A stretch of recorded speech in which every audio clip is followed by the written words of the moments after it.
Welcome to Megabucks Radio.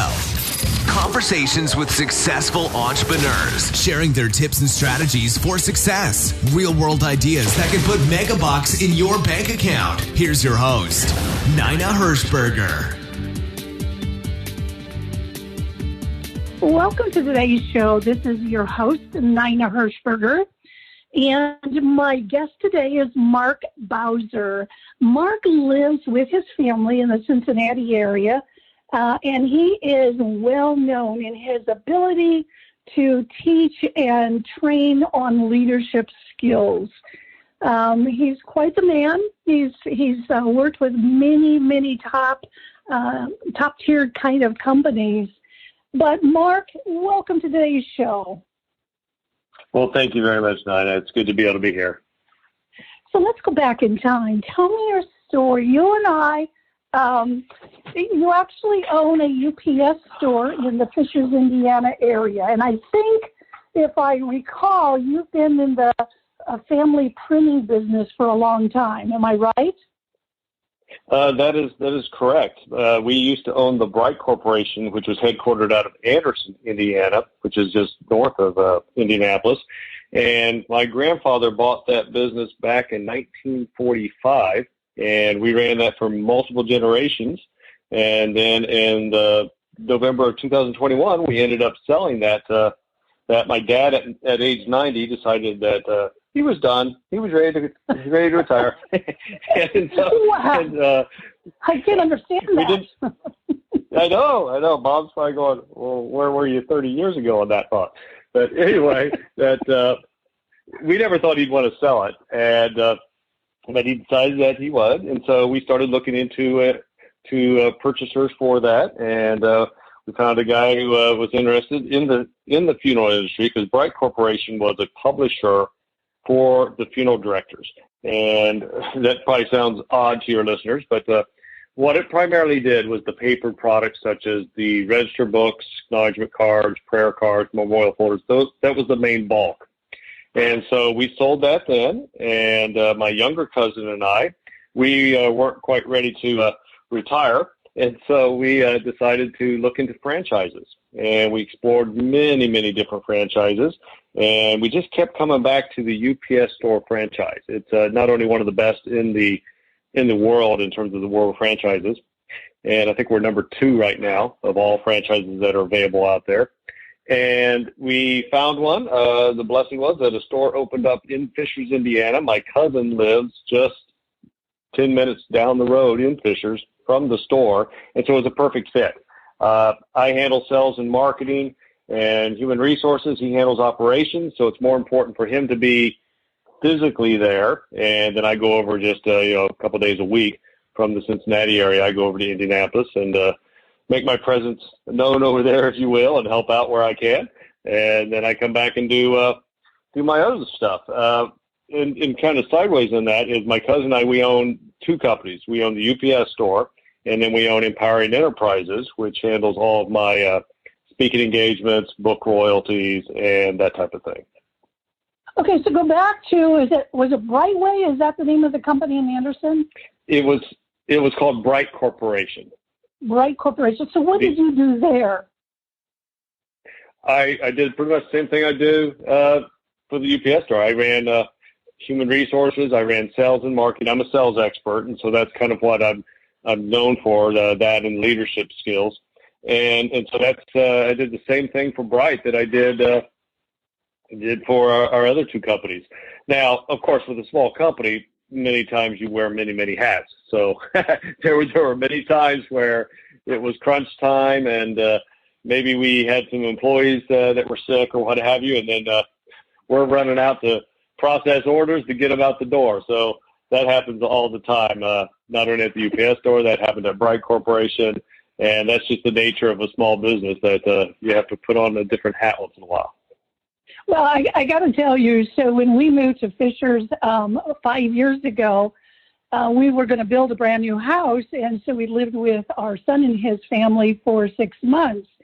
And so I needed an address, to send things to.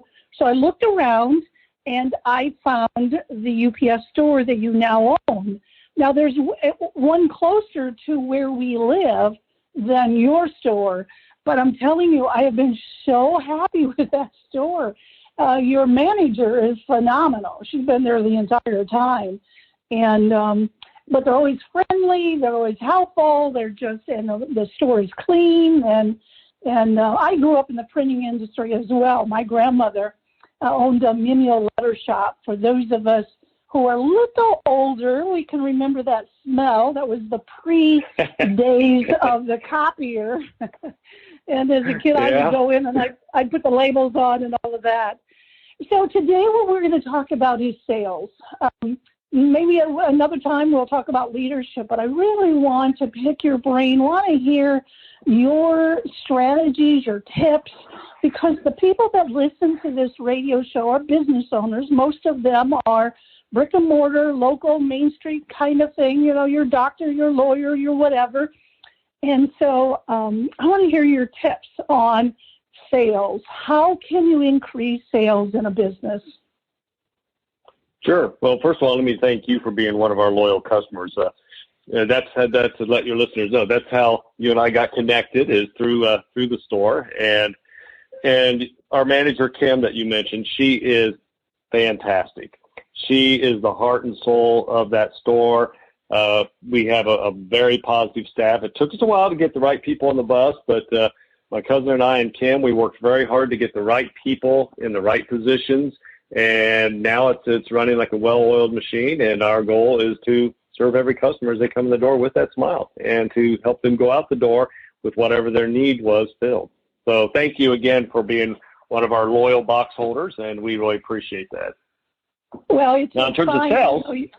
Yeah, you're welcome. No, go ahead. He told me the other day, though, because of you guys being there, the sales of print jobs have really skyrocketed. And so obviously you're doing something right. You create a newsletter, and that's actually how I got to know you a little bit. Actually, that you've written a book. I bought the book on Amazon, and unbeknownst that you didn't realize what was going to happen, I took the book in, put a letter in there and said, would you please autograph the book? I'm very impressed. So that's how that all came about. But okay, so let's start with tips on sales. Well, you mentioned one of our key ingredients that we use at the UPS store is a newsletter. One of our goals was to push print sales. And the reason for that is, one, that's our background. Two, the previous owner did a fantastic job of building the foundation of the store, but he didn't really push print. And so we wanted to kind of broaden that perspective. One way we've done that is through a newsletter. Now, that probably scares some of your listeners because they're going, I don't know what to put in a newsletter. I'm not a writer. I don't know what to do. Well, you don't have to be a writer. I happen to be a writer, so it's simple for me to just pull articles that I've written and put them in the newsletter.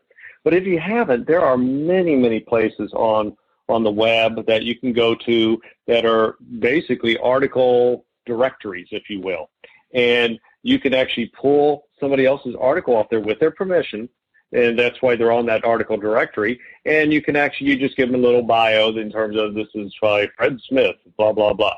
And now you have some content. And the reason why that's important is you got to give the reader value. It has to be some sort of value. So let's say you're a dentist. Pass out a newsletter to every one of your patients who come in the door. Maybe give them two. Encourage them to give it to somebody else. You have an article in there of value. Maybe it's an article in terms of how to keep cavities out of your 10-year-old's mouth, that type of thing. Now, you've built some value, but what else do? You pack it with coupons. You put something in there that they may not know that you do. Like, for example, our store wasn't known for print. So we started packing that with coupons of print. And that began to tell people that, oh, wow, I didn't know the UPS store could do that. And so that's one way we've done that. I know a chiropractor. Actually, he's my chiropractor. And what he'll do is he'll give out, about the size of a business card, he'll give out a little coupon for a free examination, a free body scan, if you will. Now, why is that important? Well, because he won't serve you until he does a body scan. He's not going to come in and just let you hey, lay down and I'll just start cracking your back. No, that's dangerous. So what he does, he wants to make sure he knows exactly what's going on in your body before he starts working on you. And so that's one way he gets them in the door. He gives them a free body scan, a free examination. And then if they want to choose his services, well, great. He's more than happy to do so. And now they become a patient. So that's another way of doing that. In a small business, a lot of it is position selling. Like, for example, we have a lot of college students and a couple high school students who work at the store. I don't expect them to become expert sales professionals overnight. They may never become expert sales professionals. That's not their goal in life. But I can teach them and help them position sell. Position selling is setting up the sale for somebody else to come in and close the deal, which would be myself, our manager, or my cousin. And how they do that is one way is by passing out the newsletter to people before they leave. Another way they do it is they do what I call funnel down selling. It's in the one industry that really does this pretty well is the fast food industry. Have you ever been to Wendy's and they've asked you, hey, would you like to biggie size that combo? Now, what they just did is they funnel down sell or upsell. It costs them pennies to biggie size your fries and to biggie size your drink. But they make millions of dollars doing that. So one way that we do it is we ask them, hey, is there anything else I can do for you today? Would you like some stamps? A lot of people don't know that we sell stamps. A lot of people don't want to go stand in the line at the post office.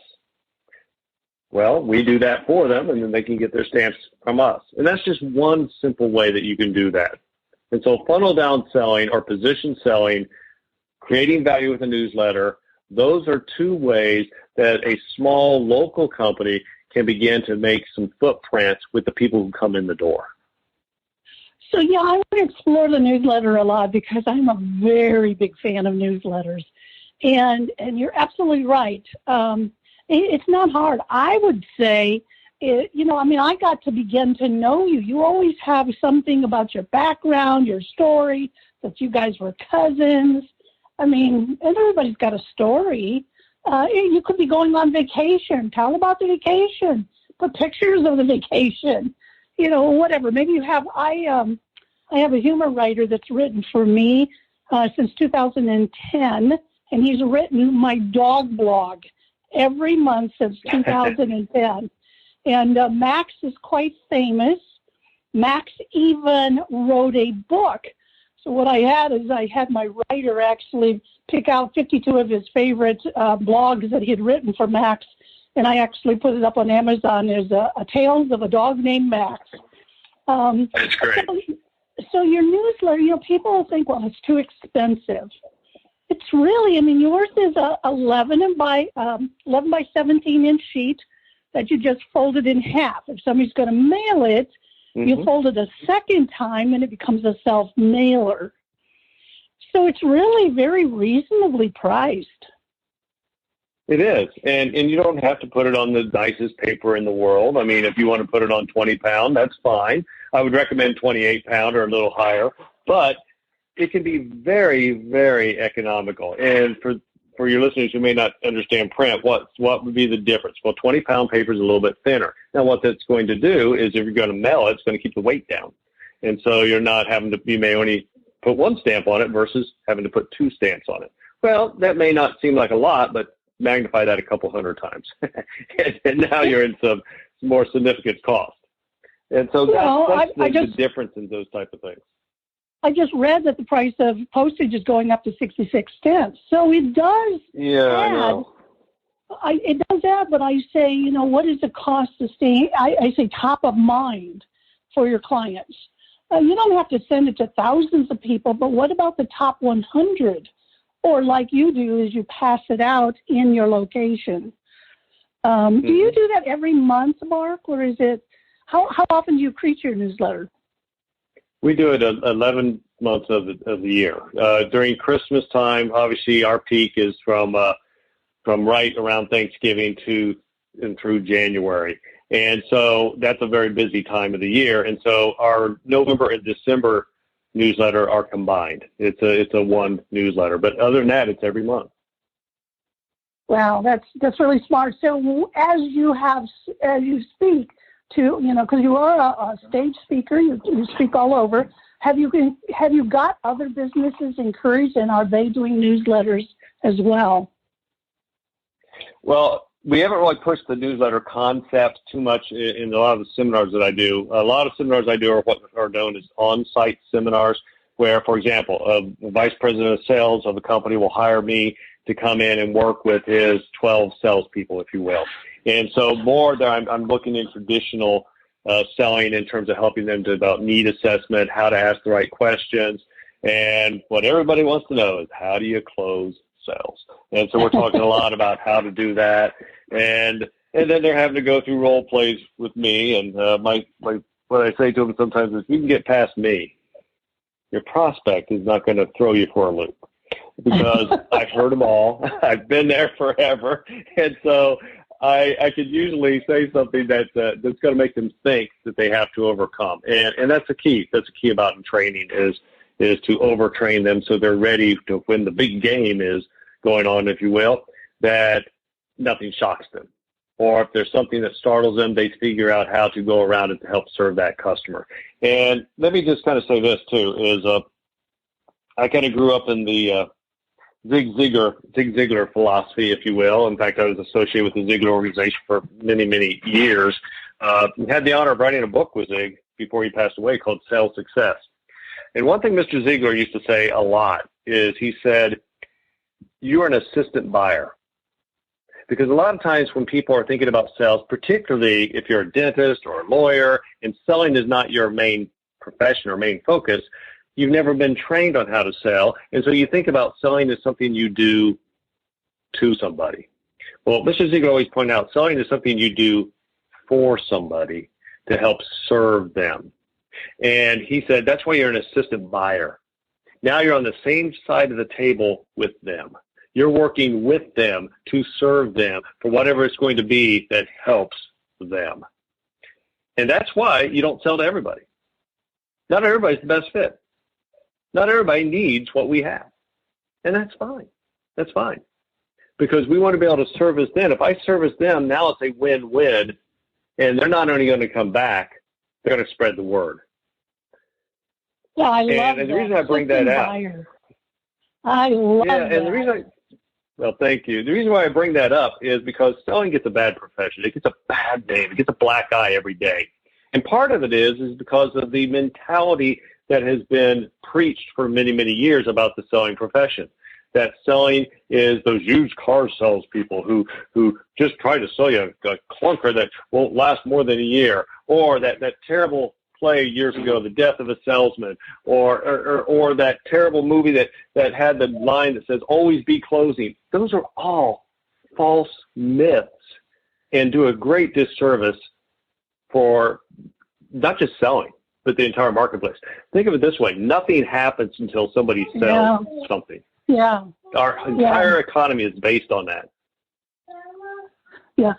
I got to stop you a second. I have my little granddaughter here, so if you hear a little voice, she just came and she's asking for something. This is real life. I love it. You can do a radio show right in your office with your little granddaughter asking questions. Absolutely. Mark, what you're saying is absolutely perfect. I love it. So when you're with those 12 salespeople, and the number one question is, how do I close? Do you have one example, or do you have something you can share with the listeners, a big tip for them? Sure. First of all, people have to realize that closing the sale is just part of the process. Selling is a progression. If you don't prospect well, I don't care how good you are at closing, you're not going to be able to close the sale, because now you're trying to close to the wrong person. Need assessment. If you don't do the right questions and ask them and find out what their needs truly are, not what they might think they need, but what they truly need, then you're going to be trying to close on the wrong thing, and it's not going to work. So closing is a progression. But having said that, closing is tough for many people, because what happens is the buying intention grows. Now, buying intention is not necessarily a bad thing if it's used at the right time, and that's what the closing will do. But it creates tension for not only the prospect, it creates tension for the sales professional as well.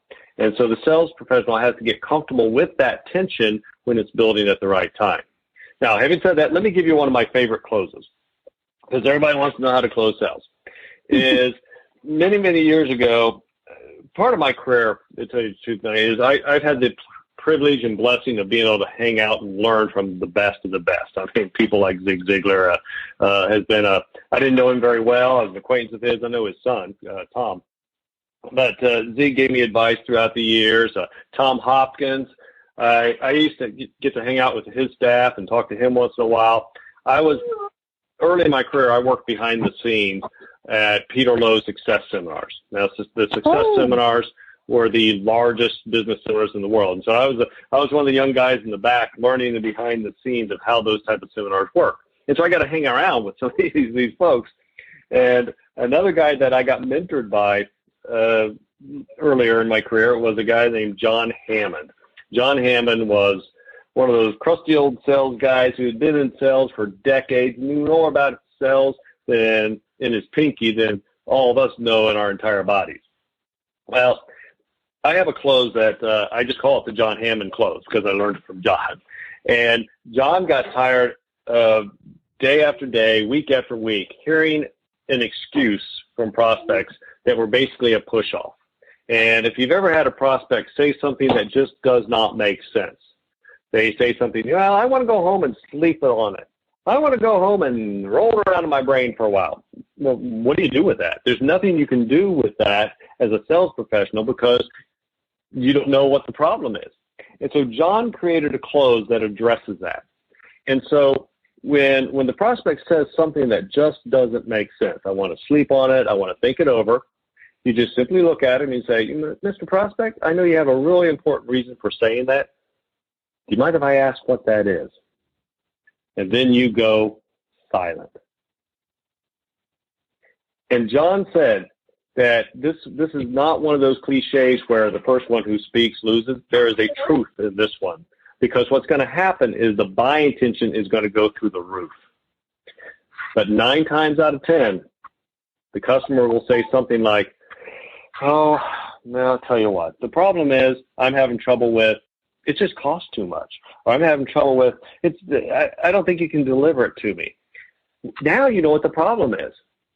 So then you go back in the ball game and you can address whatever that pure, true objection is and help service that need. So that's one of my favorite closes because it deals with something that is a push-off that every salesperson gets almost every single day. But they don't know how to handle it if they just simply ask the qualifying question, Mr. Prospect, I know you have an important reason for saying that. Do you mind if I ask what that is? And then get the true problem and now close on that. That's brilliant. You're so lucky. By the way, when you were on Peter Lowe's Success, did you ever meet Dan Kennedy? He was the one who always I was around Dan a lot. Dan is one of the best marketers in the world, and we almost lost Dan a few years ago. He got very, very sick. And the way I hear, he made kind of a turnaround. But Dan is, I never got to actually talk with Dan personally, but of all the speakers, and there were many speakers on those platforms, and many of them sold product. And we helped run the behind-the-scenes product tables and the Live in Christ tables, which is where the Christian testimony stuff was given out and so forth. Dan Kennedy is the only speaker that gave us a commission on the sales of his products. And wow. Dan was he was very precise. He was back then. He was selling his marketing, like magnetic marketing, and it was in a bag. It was in a big burlap bag, and he would sell out of his stuff most of the time. But it had to be very precise. We had to fill out every order exactly right. We had to do a number of different steps. And so our show manager, he'd say, okay, everybody give me all the orders to me. And then he'd go through them real quick, and he'd look through them to make sure everything was filled out properly. And then Dan would give us a commission.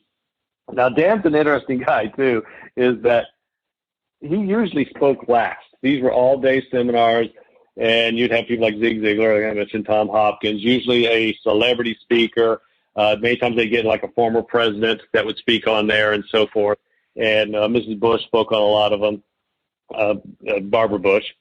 And anyway, he liked to speak last when about 10% of the audience was still there.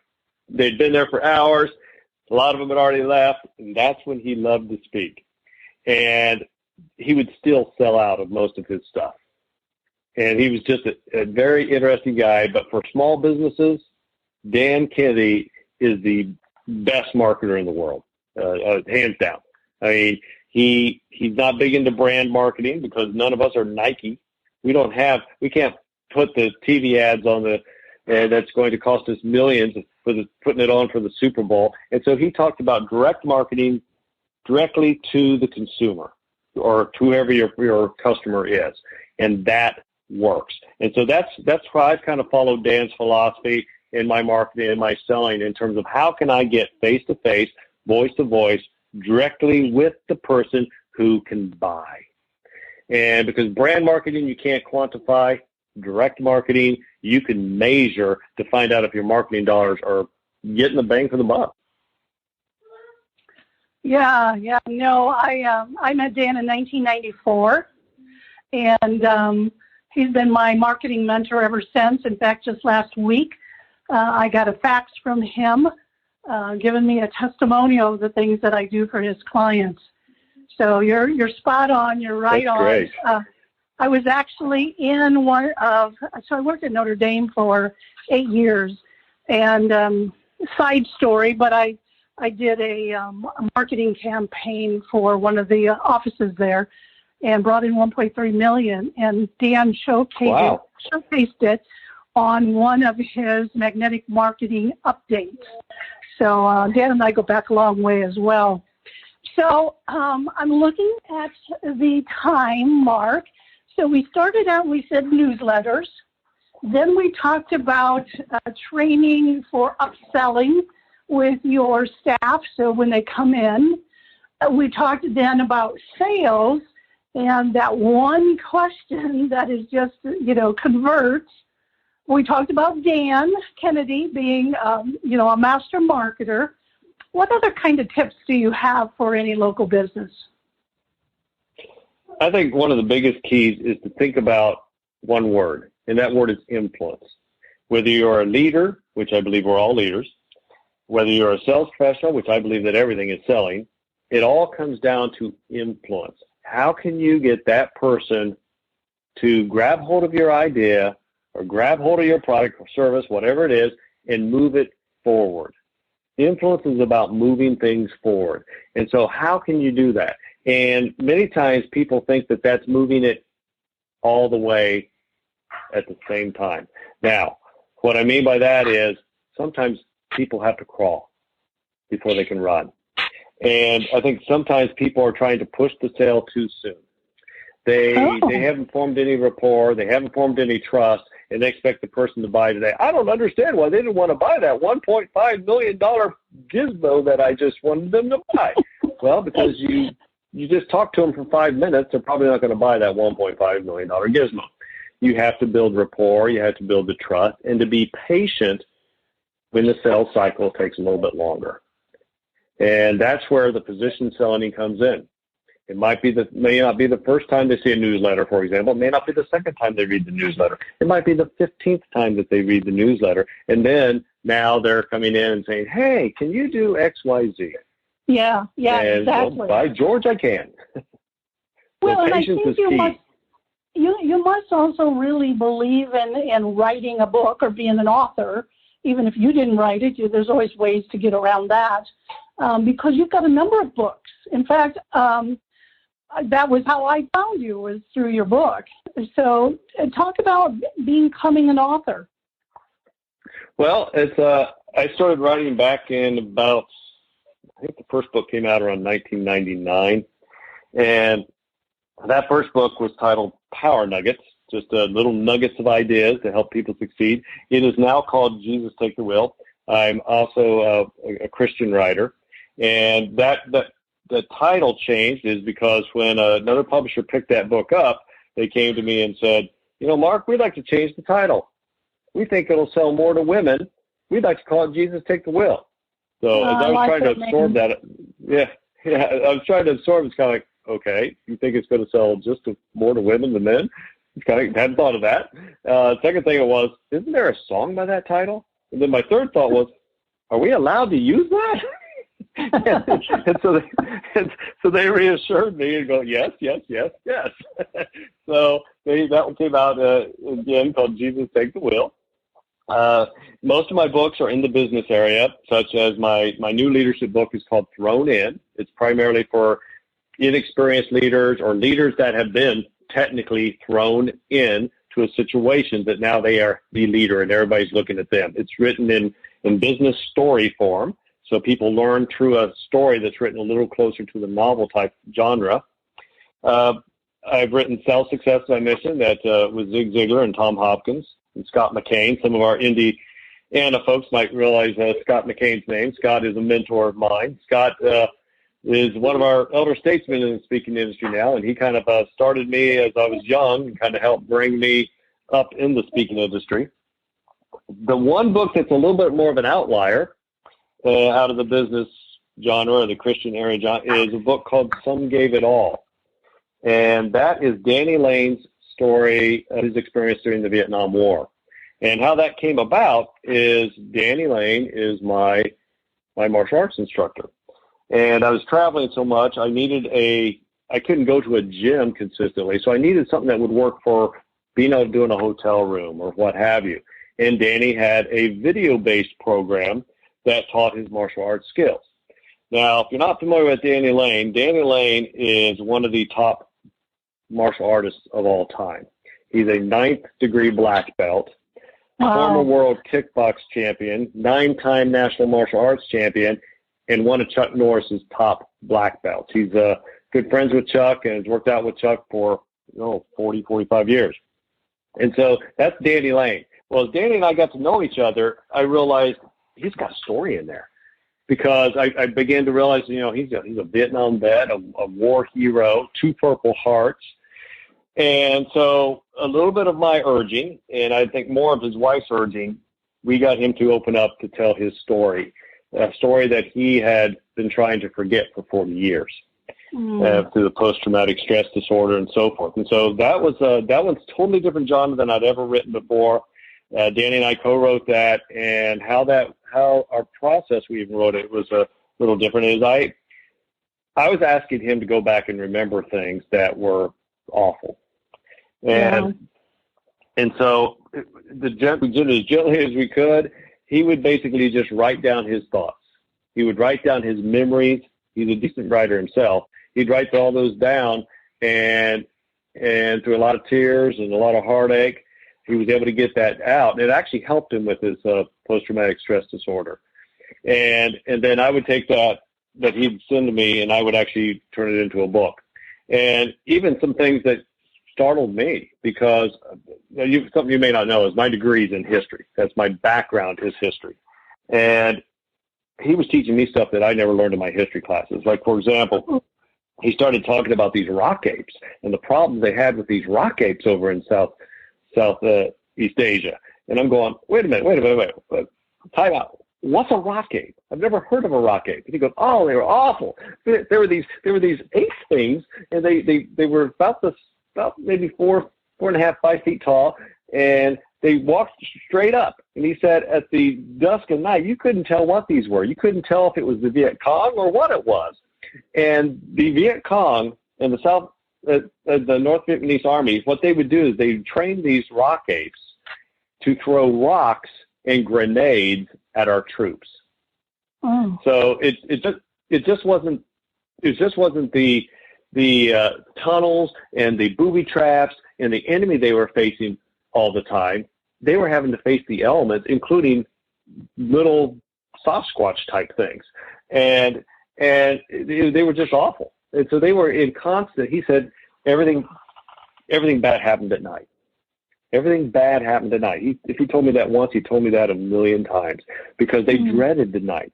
He was a Marine, and they would be out in the jungle for 3 months at a time. I mean, completely out in the jungle.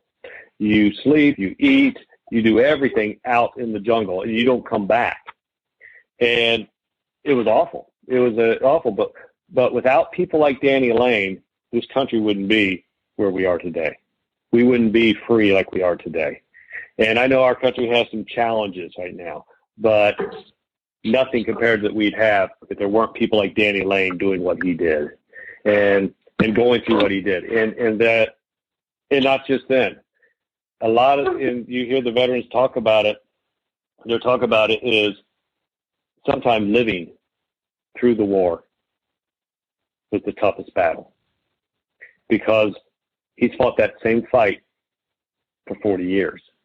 And the trauma, it's not quite as bad as it used to be. He says, I don't have the nightmares of Nam anymore, but he says, I still have nightmares.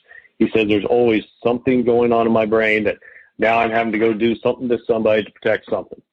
And that happens over and over. And that's what our veterans go through, to where one of the big causes that we had for the book is the Project 22. There's an average of 22 veterans that die every day with their own hand by committing suicide. Wow. And that's got to stop. That's got to stop. I think particularly that Vietnam era, that is like every war is awful, but the Vietnam vets did not get the accolades, and that's not even the right word. They did not get the support and the help from a thankful nation when they came back. And I still don't think to this day they've gotten quite what they deserve. And so Danny's had a lot of health issues that were caused by the war, heart issues and GI tract issues that were caused from all the stuff they were exposed to over there in the jungle. And he had the malaria a couple times. Obviously, he was around Agent Orange, all that. These guys were just heroes of what they had to do. Yeah.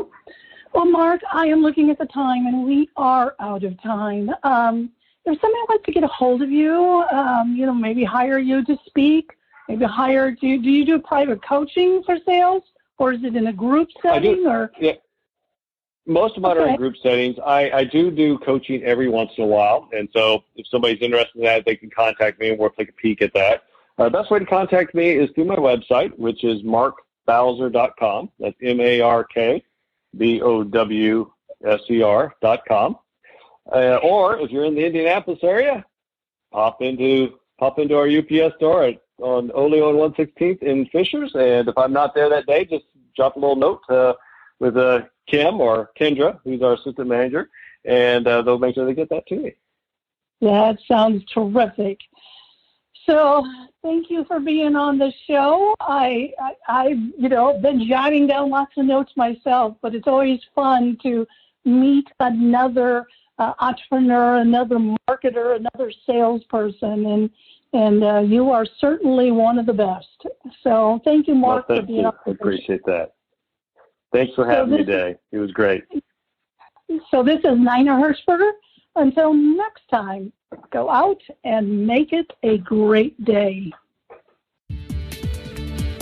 Thank you for listening to Megabucks Radio with Nina Hershberger. To learn more about the resources mentioned on today's show or to listen to past episodes, visit megabucksradio.com.